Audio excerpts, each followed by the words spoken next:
He looks a little like me. He's got the same hairline going, with short hair.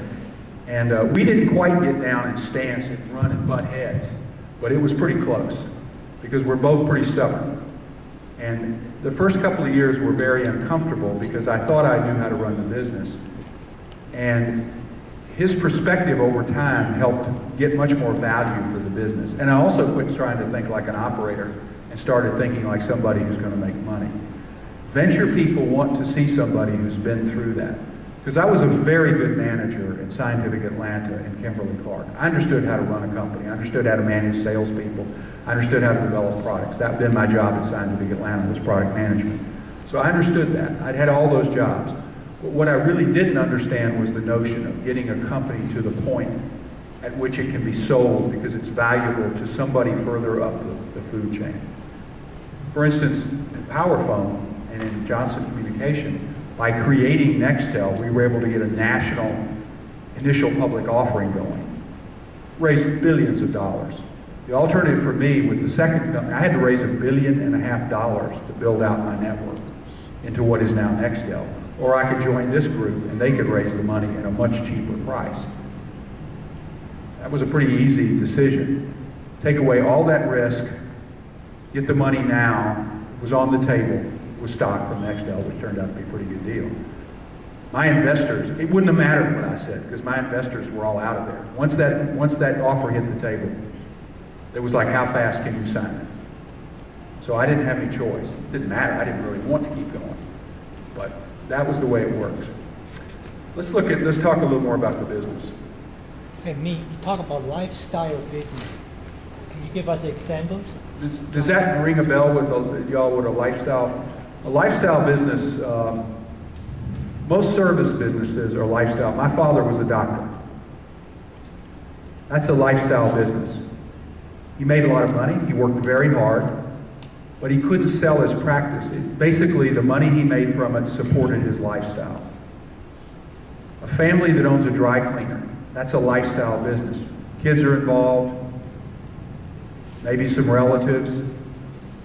You can sell it for a little bit, but basically what it does is it puts a lot of hard work from your family. They trade sweat equity, work, and they make the lifestyle. But it's hard to build up 50 dry cleaners into a business you can sell. So those are examples on most service businesses tend to be lifestyle businesses until somebody figures out how to build a nationwide brand around them. For instance, bug guys. Right now there are nationwide brands around exterminators. Orkin is one that I grew up with. Rollins, it's called Rollins now, but there are that's a big business and it has value. But most businesses in this country, in fact, 99.9% of all the businesses are basically small businesses that are basically supporting a family, and those are called lifestyle businesses. Does that help? You get it? All right, let's look at the business, okay? We talked for a while. I understand who you are, who your team is. I have faith in you. You meet your milestones. I think the market's pretty good. Where are you? I mean, how close are you to getting into the market? So that's how far along you are. And have you been in the market long enough to really understand it? Do you have time and money? Is the product or service completed, or where are you in that process? And this is very tricky in startups, going back to software. From software, you can have an idea and have a product within a year, even a fairly complicated product. But it seems like that last 10% of completion takes almost the whole year because it takes so long to make something work well in software. I mean, you are all used to either Macs or PCs, and you buy, I mean, we all grumble about the quality sometimes from Microsoft and the operating system, but generally it works really well. Do you know how many millions of man-hours it takes to make that work really well? How many of you have ever written code, software, just kind of simple software code? That's the most hands I've got. Okay. You then understand what I'm talking about, that the last 10% of quality takes 90% of the time. It takes so much time to get it because there's this bug and that bug, and then the customer says, now if I did this, it doesn't work. I mean, that's what happens. So that's a trap. The same thing can happen in hardware, was it works most of the time, except when it's real cold, or if you drop it, or all these problems. Okay, so those are the traps. A big thing before you invest is, do you have customers and revenues? And that's really important. Obviously, if your product is finished and people are paying you, I'm talking about real customers, not beta customers, which means you give it to somebody to try it out for a while. But if somebody's really paying you and has been for a year and they're still on your product, that's a good sign. That's a good sign. And then the biggest thing that comes out of all that is, how much more time and money will you need? Valuation. That's a critical matter that probably, other than being manhandled a little by venture investors or angels who want to help you, the largest source of conflict is valuation. Do you know what I mean when I say valuation? Do you know what that means? Yeah. How much business worth? Right, exactly. How much is your business worth? You need $500,000. Okay, $500,000 buys what percentage? Is the business worth $1 million? Is it worth $2 million, or is it worth $10 million? And that's the valuation.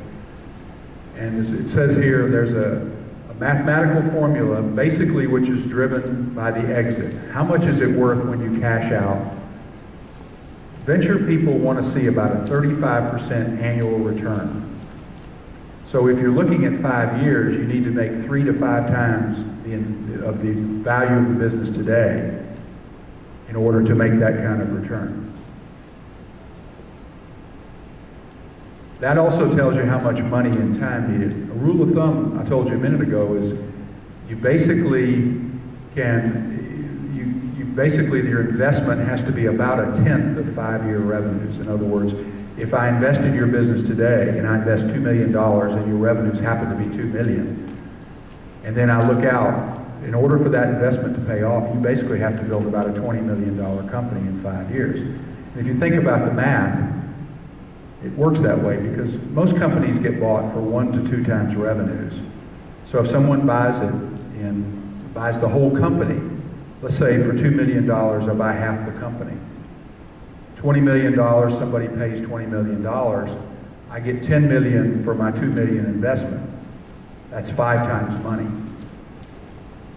Okay, let me do that again. I can see concern. Basically, business is running at $2 million rate today. I put in $2 million to get you moved forward. You're basically getting half the company, I'm getting half. Let's say the valuation turns out to be $4 million. Let's don't go through the details of why. $4 million today. And then we sell the company for $20 million, which is basically 1 times revenue on the way out. Half of that money goes to me, half of that money goes to the entrepreneur and his team. I get back $10 million on an investment of $2 million.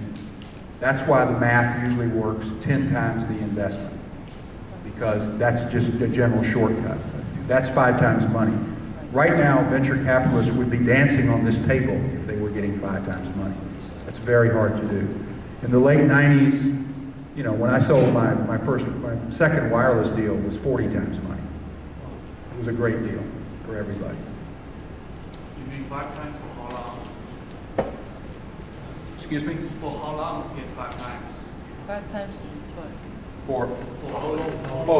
For over 5 years. 5 years. 5 times over 5 years. Discounted cash flow, which takes into account the function of how much time, really most people don't think that way. They really look 5-year horizon, 5 times money. Those are sort of the shortcuts. And when you're talking to a VC, don't worry about what you see on his face. That's what's going on in his brain. 5 times money.